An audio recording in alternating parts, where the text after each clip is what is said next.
అండి విజయవాడ నుంచి సావిత్రి రాస్తున్నారు.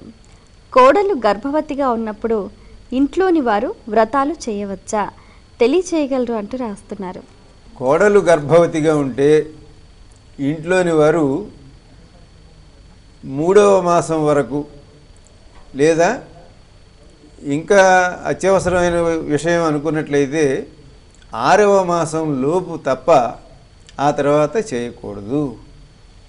అప్పటి నుంచి ఇంకా వాళ్ళ ఇంట్లో ప్రసవం అయ్యే వరకు కూడా వీటన్నింటినీ వదులుకుని గర్భవతి యొక్క క్షేమ సమాచారం వీటి ప్రవర్తన ఎందు మాత్రమే వారికి కావాల్సిన విషయంలో జాగ్రత్తగా ఉండే విధంగా ఈ నియమం ఏర్పాటు చేయబడింది.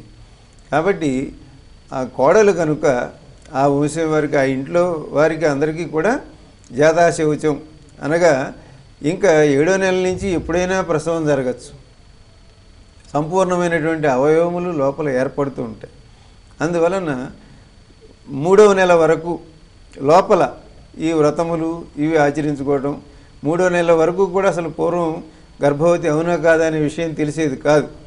ఇప్పుడున్న సాంకేతిక పరిజ్ఞానంతో వెంటనే తెలిసినప్పటికీ అప్పటికి తెలిసేది కాదు.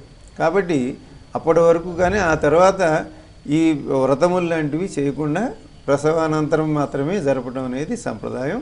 ఆ విధంగానే జరపాలి. అప్పుడు మాత్రమే ఇంట్లో ఆమెకు ఒత్తిడి లేకుండా ఉంటుంది. కోడలు పనిపాట్లన్నీ చేయవలసి రావటం కానీ ఇవేమీ లేకుండా ప్రశాంతంగా క్షేమంగా ఉండటానికి వీలుగా ఉంటుంది.